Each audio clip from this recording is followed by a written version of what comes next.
You're tuned to The Voice of Russia. I'm Howell Davis, and you're listening to today's debate.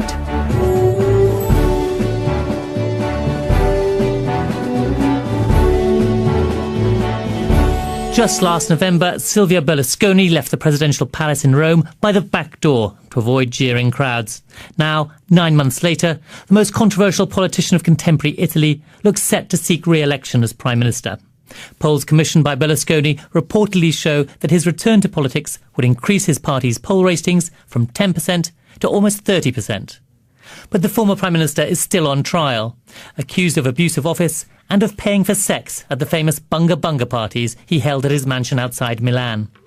So is there still a future in Italian politics for the man who's guided Italy through 8 of the last 10 years? Or is the 75-year-old clutching at straws in the twilight of his political career? To answer these questions, I'm joined here in the studio by Dr. Andrea Mamone of Kingston University, London, Dr. Marco Simone, lecturer at the London School of Economics, and over the phone from Rome, we have Dr. Marco De Andreas of the European Council on Foreign Relations. If I might start with you, Dr. Mamone, is Berlusconi clutching at straws, or does he have a realistic political future? Berlusconi has not a political future as an Italian premier, because it's impossible, in my view, that he will convince so many Italians to vote for him again. I think that his strategy is completely different.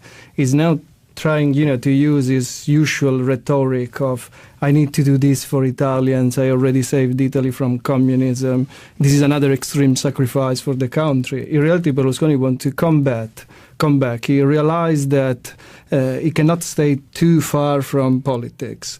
He knows that in Italy there might be another fragmented parliament. The vote will be fragmented. He knows that without him, his party will be probably pulverized, completely destroyed. What he wants to do probably is to get again there, earning probably the 15% of votes. Certainly will never get 30% of votes, as survey 28 said. So he wants to get back to not to power, but certainly to create a new type of grand coalition where he can still influence power from there. He cannot certainly become a new Monti or something else. Dr. Simone, do you agree with what Dr. Mamone said, that even though there are these huge economic problems, he still doesn't really have a future as a prime minister? I frankly don't believe in his comeback to politics. I think that the recent discussion about this possibility is just summer talk. And it is partially linked to the need of keeping his party united. And he wanted to make sure that everybody knows he's still pulling the strings and making the calls. But it's very unlikely that he's going to run again in next general elections. I won't believe that. So you think this is all just propaganda in a way on his part, just to try and boost his party? It is partially propaganda. It's partly internal party politics. Berlusconi's party is pretty large and has a lot of parliamentarians. He commands a lot of city councils, regional governments, and so on. And it is not easy to govern such a big party that in the last 15 to 20 years have been guided by one single man, i.e. Berlusconi. So, of course, the transition to a new leadership is complicated. Right now, the present leader is a 40-year-old relatively young man for Italian politics who was appointed by Berlusconi. So he's seen very much as his protege who has been put there so that calls could still be made by Berlusconi. So he doesn't have enough political strength to be the real leader.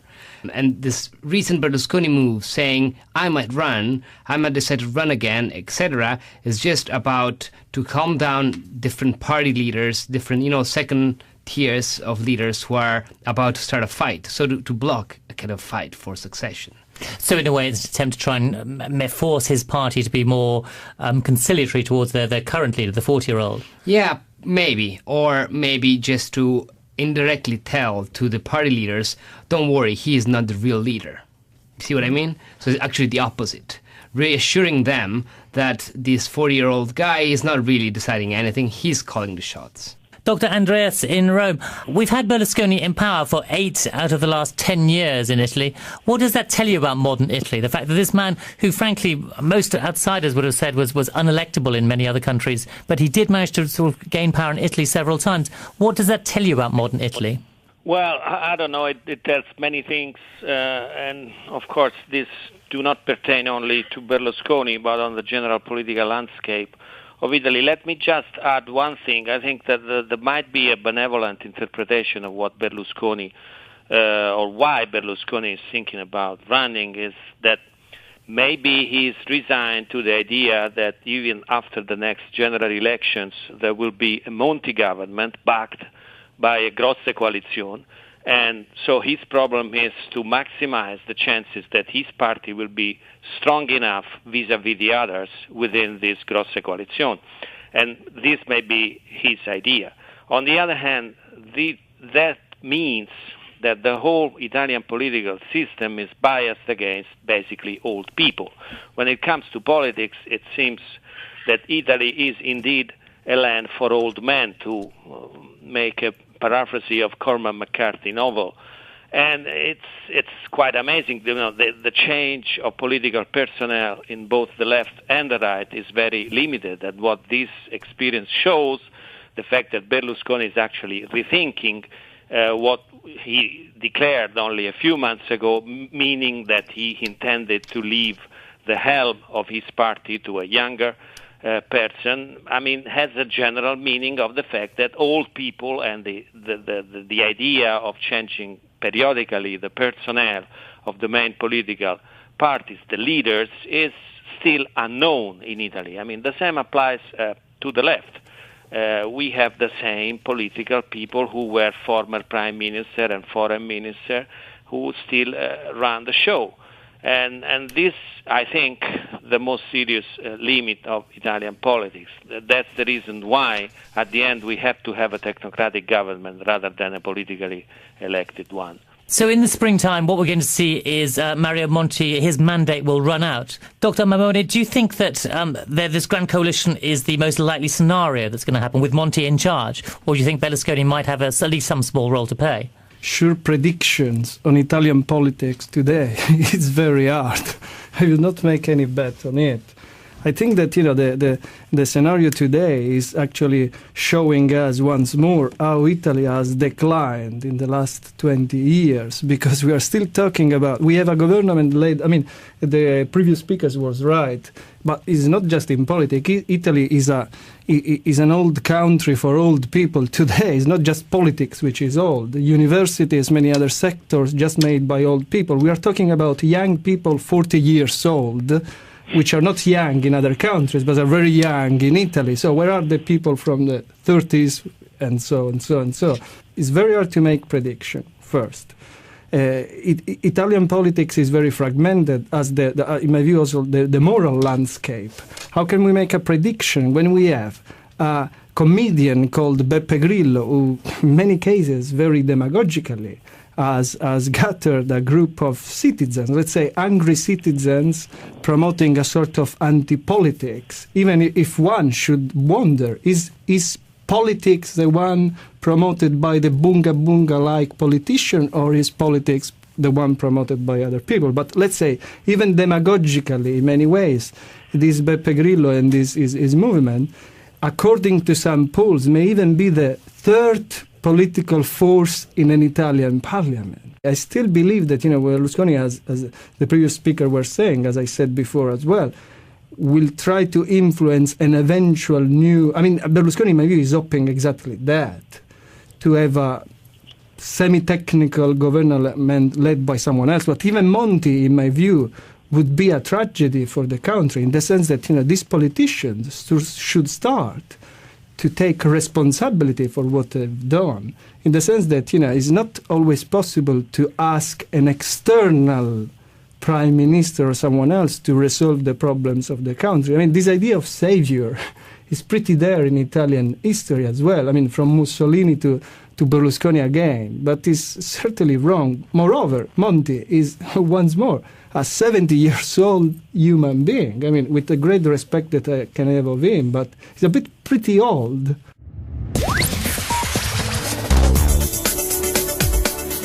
You're tuned to The Voice of Russia. I'm Howell Davis, and today we're discussing Silvio Berlusconi and the future of Italian politics. I'm joined here in the studio by Dr. Andrea Mamone of Kingston University, London, Dr. Marco Simone, lecturer at the London School of Economics, And down the line from Rome, we have Dr. Marco De Andreas of the European Council on Foreign Relations. Dr. Simone said it's very hard to predict what will go on. What would you say would be the best case scenario after September? What would be the election result that would help Italy resolve its problems as much as they can be resolved at the moment?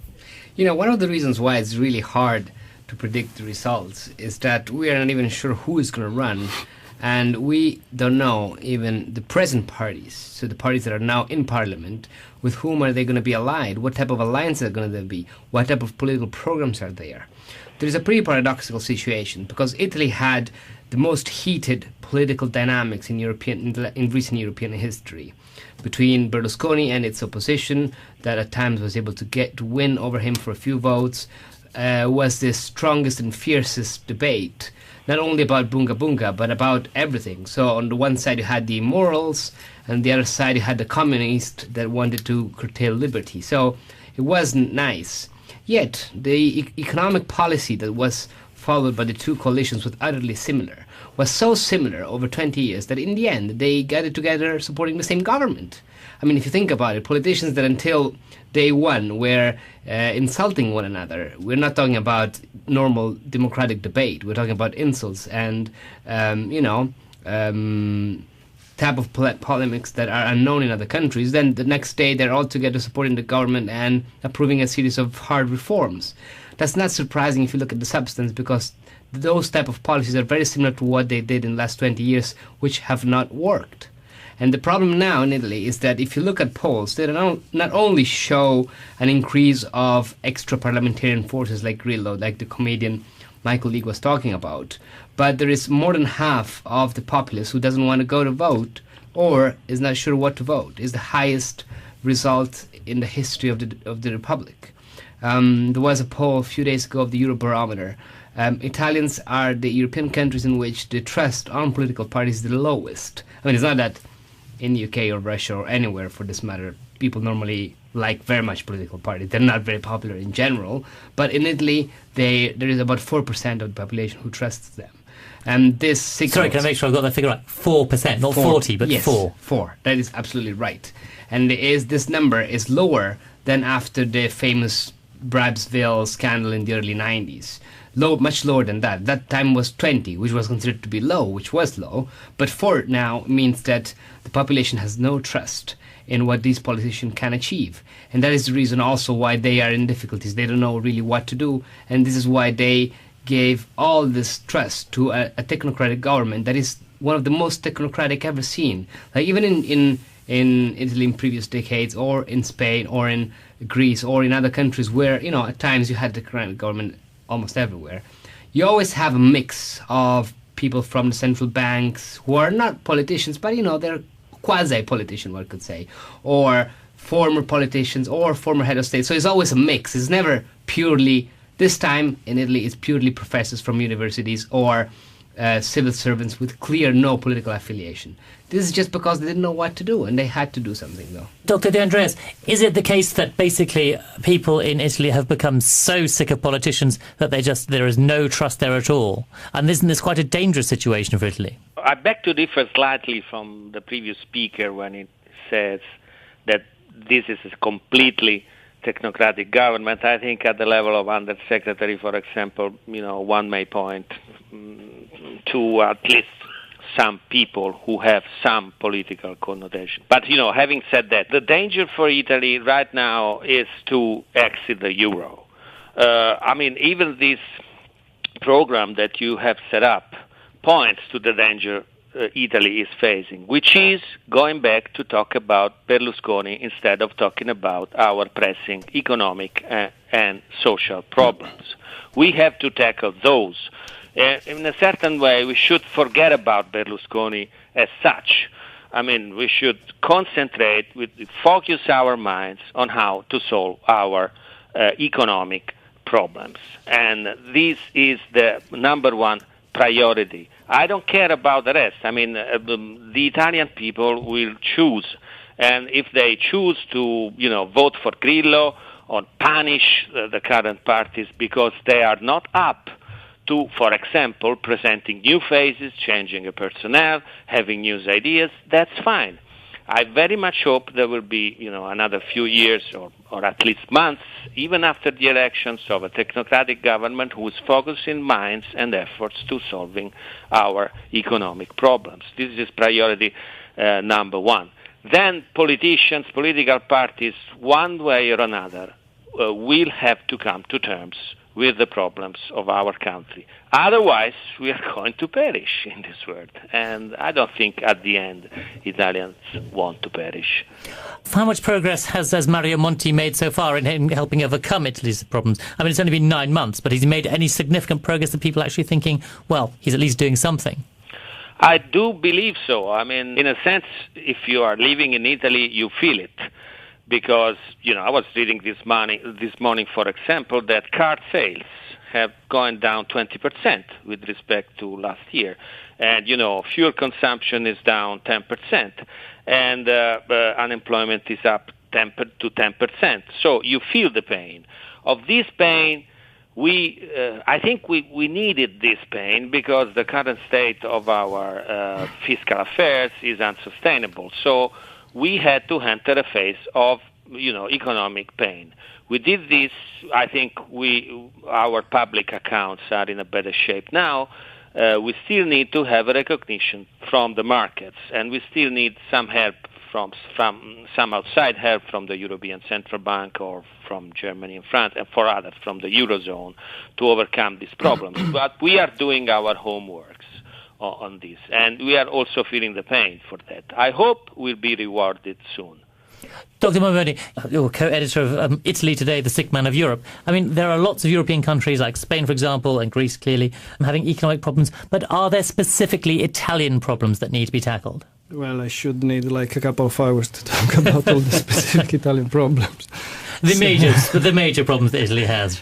There are some problems, but, as Marco Simoni previously said, I mean, personally, I'm not a big fan of technocracies. I'm not a big fan of Mario Monti and all these things, simply because I believe that this is a failure of politics and politicians should make their choices, should take their responsibilities.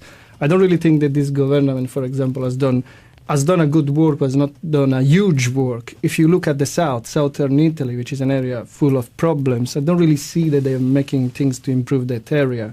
Spending reviews, they are cutting judicial courts in region full of mafia, which is not the best things to do, and several mafiosi are celebrating about that, as far as I know. But, as Marco said before, one of the tragedies of Italy is that there is no confidence in the previous political class. I mean, this is a gigantic problem which is in Italy. Secondly, my personal understanding is that in Italy there is a specific crisis in terms of public ethics. And this is Berlusconi has strongly played on that, changing the understanding of concepts and so on, in terms of what is acceptable or not. I mean, this has been huge Italian problems. There are so many others which I cannot discuss, but certainly, as Marco said before, this idea of the political class cannot resolve our problems is pretty problematic. You're tuned to The Voice of Russia. I'm Howell Davis, and today we're discussing Silvio Berlusconi and the future of Italian politics. I'm joined here in the studio by Dr. Andrea Mamoni of Kingston University, London, Dr. Marco Simoni, lecturer at the London School of Economics, and down the line from Rome we have Dr. Marco D'Andreas of the European Council on Foreign Relations. Dr. Simoni, you want to come in there? Yeah, just to add something about your remark on differences between Italy, Greece, and the country with economic problems in the south of Europe, or in the north for that matter, like Ireland. There is one key difference, is that we Italians are pretty much the strongest critics of our own country. And I think we should continue in doing so. But we shouldn't forget that Italy, differently from all these other countries, is an extremely rich and strong, economically strong country. And a very large economy as well, very important to the very large economy. Is like Italy is the second export manufacturer in the EU after Germany. Italians are, in a recent rank by the OECD, they have the fourth or fifth asset size of developed countries in the world. It has one of the largest private savings in the world, as a zero private debt compared to huge private debt of any other large European economy. So we are talking about a country that has enormous economic problems. I recently wrote a book on the cause of economic decline. Italy hasn't grown for the last 15 years. And this is a big problem, not only for Italy, but for the entire Eurozone. Because if Italian economy was better in the last 10 years, so with a slight growth, we wouldn't have right now a euro problem. The euro problem is there just because we had 10 years of lack of growth. But we still have a very strong economy, strong manufacturing, strong services, one of the most educated population in the world, and that is the main difference with all these other countries. Like Greece doesn't produce anything. So is that economic sort of stasis, or that economic sort of stationary economy failing to grow, is that purely down to people like Berlusconi, who, despite being a free marketeer, presided over an era in which growth was glacial? Yeah, there are some responsibilities on the part of those who hold too many rents, so that the market economy in Italy is not as free as it should be. Other problems have to do with wrong reforms that happened in the 90s. The way Italy adjusted to globalization, they never really adjusted in a proper way, as Germany or France did, much better. So now they're thriving and selling all the BMWs to Chinese middle class.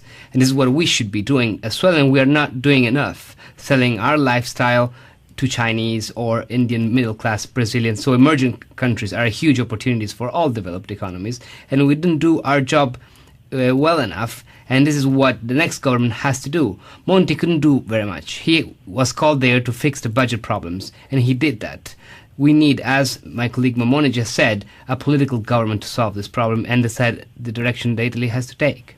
Dr. De Andreas, what we do seem to have emerging now is problems with the regions saying they're massively in debt, Sicily being the big example that's emerged recently. Yeah, but, the calculation which is used within the EU about, the fiscal position of any given country includes the liabilities of the local administrations, including regions. So this is more or less counted in our public accounts. I cannot agree more with what the previous speaker said, which is pointing to the strengths, the economic strengths of this country that makes it unique with respect to other countries of the Eurozone in difficulties now. Well, our private debt, just a footnote, is not really zero, but it's the lowest among the Eurozone and among rich countries. To just give a rough idea, if you combine public and private debt, our indebtedness, it's about 3 times our GDP, whereas, Britain's is 5 times. But, one should ask also why this has no impact on the yield on British bonds. I don't know, but, I don't want to enter a different terrain. But, there is space for improvement and there is hope. The main obstacle is really a change in our political landscape. I mean, our main trouble is a political class which is not up to the task of running such a complex, sophisticated, and even rich country. Dr. Mamone, you've written about the sick man of Europe. Do you agree with this what seems to be sort of quite optimistic words around this table about the Italian economy, the underlying strengths of it anyway? I have to say that there are many sick countries in the world today because we have a world economic crisis, and certainly Europe is within it much more than other world areas. When we wrote the book, Italy was certainly a sick man of Europe because Berlusconi was there. Plus, there were that number of problems which were still there and which could explain why Italy was so problematic and is still so problematic. The problem which has been underlined here, the problem of Italian elites, is it goes beyond, as I said before, the political class. There are studies proving that basically those elites, economic and so on, some of them are still there after 20 years. So for this reason I say an old country for old people. We need new politics of innovation and so on. In this sense, Italy how do you get to that new politics of innovation? How do you change this political landscape we've been talking about that seems to be for old men and sort of seems to be unmoving? How do you make that change? I personally cannot make anything, but honestly, if a comedian called Beppe Grillo, with a bunch of unfounded, angry citizens, can probably get maybe the 15 or 18 of votes, it means that there is a strong call in the country for a new type of politics. Do you think there's a danger, Dr. Simone, of people who are looking for answers perhaps going to the extremes? This is what's happened in Europe in the past, is that people tend to go to the far right, far left, when they're despairing of the political class and when there's no work out there. Yes, this is always the case, and the interesting thing in Italy is that it's happening not towards the extreme right or extreme left in a traditional sense, in the way we were used to it in the 20th century, but towards this protest party organized by this comedian, which is partly a demagogic phenomenon moved by the hatred of people, normal people, against the political elite. But it's also an interesting political experiment because this is completely self-organized through the internet. So it's not that there is, a group of people organizing a party in the way we would all think about it. It's self-organized through meetup in the internet and, simple citizens that have a number of rules. They can use a logo that is managed and owned by this comedian, but then they do more or less their own politics. And this is actually interesting, and I think it says something about the strong civic traditions of Italy, which is a country that has always had the highest turnout at any general election compared to any other European countries, or one of the highest, perhaps lower than countries where it's compulsory to vote, but higher than the other ones. And therefore, as my colleague just said, there is room for political innovation, and there is also tradition for political innovation in the country. What I'd like to emphasize is that these optimistic tones are there just to balance the picture, but the situation is extremely serious.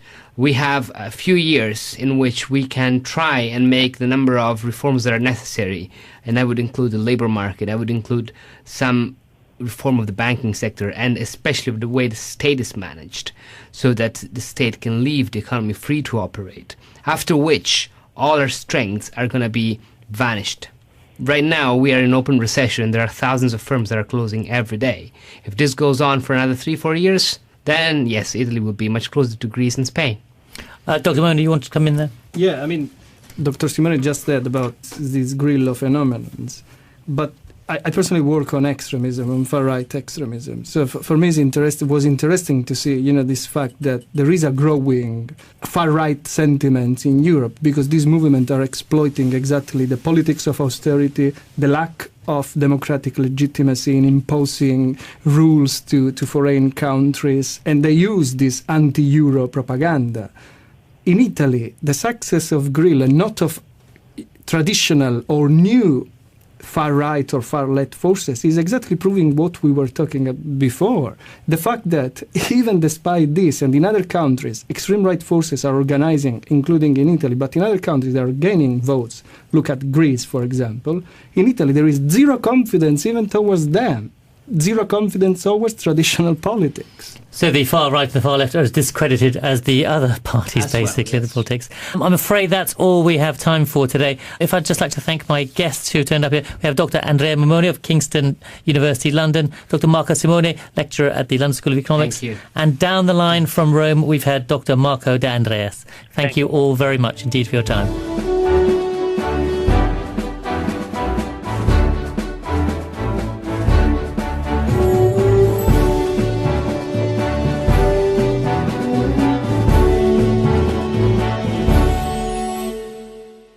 Dr. Simone, do you agree with what Dr. Mamoni said, that even though there are these huge economic problems, he still doesn't really have a future as a Prime Minister?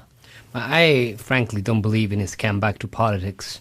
I think that the recent discussion about this possibility is just summer talk. And it is partially linked to the need of keeping his party united. And he wanted to make sure that everybody knows he's still pulling the strings and making the calls. But it's very unlikely that he's going to run again in next general elections. I won't believe that. So you think this is all just propaganda in a way on his part, just to try and boost his party? It is partially propaganda. It's partly internal party politics. Berlusconi's party is pretty large and has a lot of parliamentarians. He commands a lot of city councils, regional governments, and so on.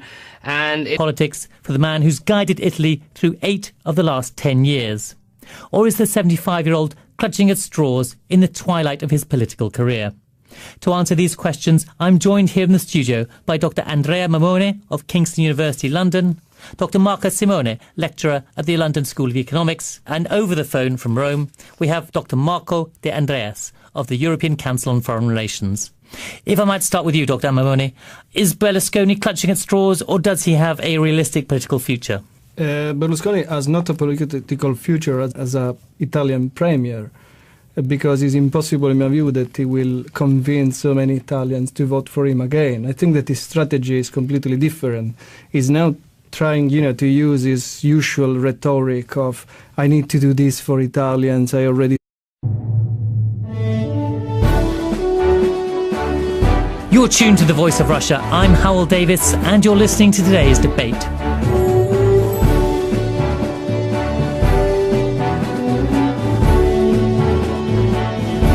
Just last November, Silvio Berlusconi left the presidential palace in Rome by the back door to avoid jeering crowds.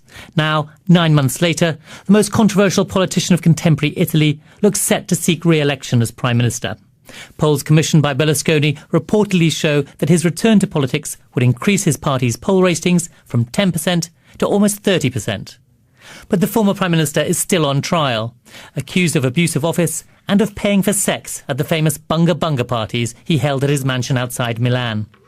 So is there still a future in Italian... It is not easy to govern such a big party that in the last 15 to 20 years have been guided by one single man, i.e. Berlusconi. So, of course, the transition to a new leadership is complicated. Right now, the present leader is a 40-year-old relatively young man for Italian politics who was appointed by Berlusconi. So he's seen very much as his protege who has been put there so that calls could still be made by Berlusconi. So he doesn't have enough political strength to be the real leader. And this recent Berlusconi move saying, I might decide to run again, etc., is just about to calm down different party leaders, different, second tiers of leaders who are about to start a fight. So to block a kind of fight for succession. So in a way, it's an attempt to try and... He saved Italy from communism. This is another extreme sacrifice for the country. In reality, Berlusconi wants to come back. He realized that he cannot stay too far from politics.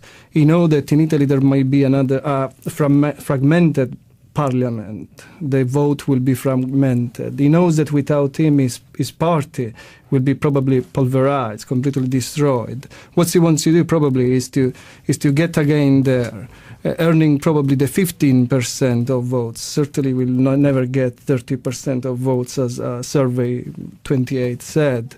So he wants to get back to not to power, but certainly to create a new type of grand coalition where he can still influence power from there. He cannot certainly become a new Monti or something else.